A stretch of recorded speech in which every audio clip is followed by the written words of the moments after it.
नमस्कार, मैं उषा सारस्वत बीएनडी राजकीय कला महाविद्यालय चिमनपुरा की एसोसिएट प्रोफेसर हूँ। आपके साथ अपना परिचय देने के पश्चात आज हम संस्कृत का व्याख्यान आरंभ करते हैं। राजस्थान विश्वविद्यालय के पाठ्यक्रमानुसार द्वितीय वर्ष के प्रथम प्रश्न पत्र को मैं आपके साथ शेयर करूंगी, चर्चा करूंगी। जैसा कि आप जानते हैं बच्चों, हमारे सिलेबस में दो पेपर रखे जाते हैं, फर्स्ट पेपर और second paper. First paper 100 number का होता है और सेकंड पेपर भी 100 नंबर का होता है। मैं आपको सेकंड ईयर का फर्स्ट पेपर हमेशा पढ़ाऊंगी इसी क्लास में। फर्स्ट पेपर का नाम है वैदिक साहित्य, गद्य साहित्य और व्याकरण। सर्वप्रथम हम संस्कृत भाषा के विषय में थोड़ा सा जानकारी लेंगे।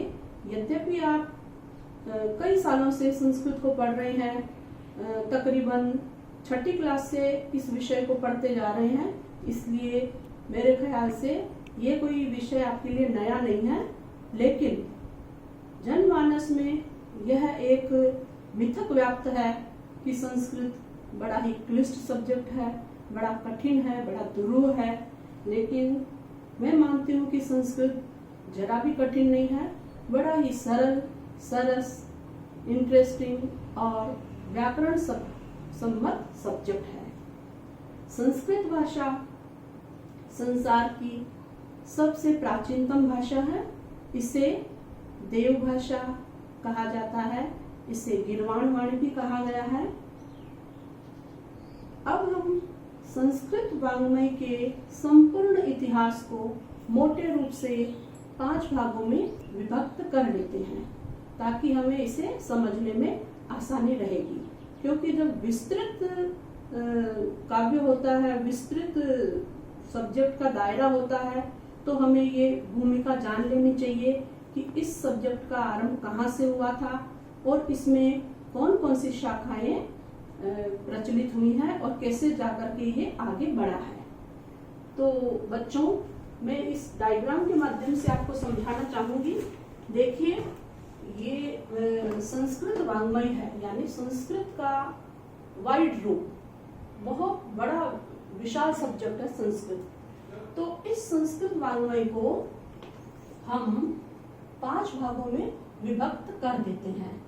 सर्वप्रथम आता है वेद, अर्थात वैदिक साहित्य। नंबर 2 पर आता है साहित्य, यानी साहित्य शास्त्र। और नंबर 3 पर आ रहा है धर्म, अर्थात धर्मशास्त्र।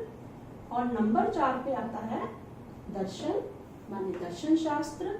और नंबर 5 पर आ रहा है व्याकरण, माने व्याकरण शास्त्र। अब तनिक इनको हम फिर से समझ लेते हैं। वेद, इसको हमने फर्स्ट नंबर पे क्यों रखा? क्योंकि जहां से हम संस्कृत वाङ्मय के इतिहास को पढ़ना आरंभ करते हैं, सर्वप्रथम यहाँ पर वेद ही लिखे गए थे। चारों के चारों वेद सर्वप्रथम लिखे गए और प्राचीन काल में वैदिक संस्कृत ही प्रचलित भाषा थी। बाद में कालांतर में साहित्य शास्त्र का सृजन होने लगा और आपने आदि कवि वाल्मीकि को सुना होगा। आदि कवि वाल्मीकि ही प्रथम कवि रहे जिन्होंने लौकिक संस्कृत साहित्य में रामायण नामक आदि काव्य को लिखा। उसके पश्चात इसी वाङ्मय की तीसरी शाखा आती है धर्मशास्त्र।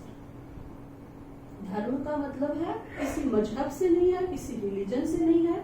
आमतौर पे हम धर्म का नाम लेते ही समझते हैं हिंदू धर्म, मुस्लिम धर्म, इस्लाम वगैरह वगैरह। नहीं, धर्म का मतलब यहाँ धर्मशास्त्र से है। हमारी जो पुस्तकें लिखी गई थी, हमारे प्राचीन ग्रंथ लिखे गए थे, उनमें धर्मशास्त्र से संबंधित बहुत सारी पुस्तकें लिखी गई। धर्मशास्त्र के अंतर्गत कौन कौन से ग्रंथ आते हैं? सर्वप्रथम मनुस्मृति, उसके बाद में याज्ञवल्क्य स्मृति, तत्पश्चात नारद स्मृति, शंख स्मृति और पाराशर स्मृति। इस प्रकार इस वाङ्मय में हम धर्मशास्त्र को भी पढ़ते हैं। चौथे नंबर पर हम लेते हैं दर्शन शास्त्र। दर्शन शास्त्र जो है इन तीनों विषयों से जरा भिन्न विषय है। दर्शन शास्त्र में क्या होता है, आपके लिए बहुत नया विषय है, कभी इसके बारे में सुना नहीं होगा। जरूर आपने राजनीति शास्त्र में अवश्य पढ़ा होगा कि हाँ ये आस्तिक दर्शन है, ये नास्तिक दर्शन है, तकरीबन वही बातें हैं। दर्शन शास्त्र में क्या होता है, जो चीजें हम आंखों से नहीं देख सकते हैं वो चीजें क्या कहलाती हैं, अमूर्त वस्तुएं कहलाती हैं।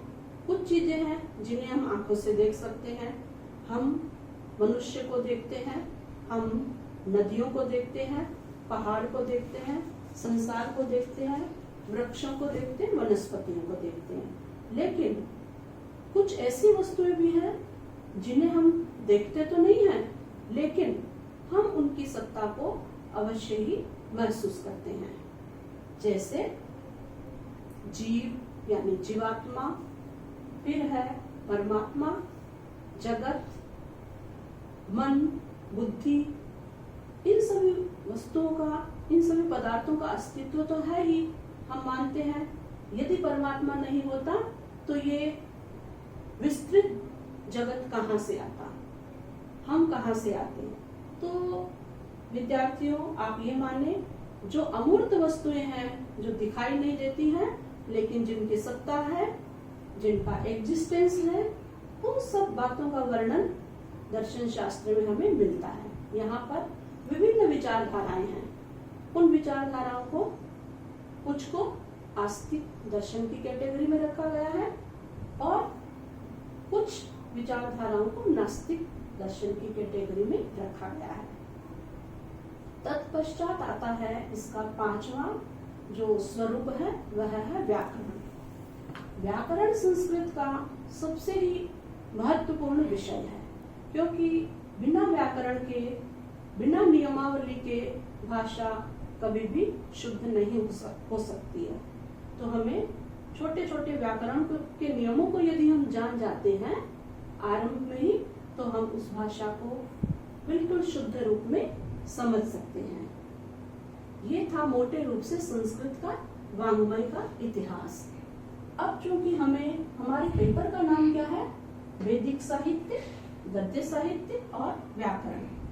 सर्वप्रथम हम वैदिक साहित्य को पढ़ेंगे, जो कि हमारे पहले बिंदु पर आ गया था। वैदिक साहित्य में क्या है, इसमें चारों वेदों पर विस्तार से चर्चा की गई है। आप सभी जानते हैं वेद कितने हैं, वेद कुल 4 माने गए हैं। Number 1 Rigveda, number 2 Yajurveda, number 3 Samaveda और नंबर 4 अथर्ववेद।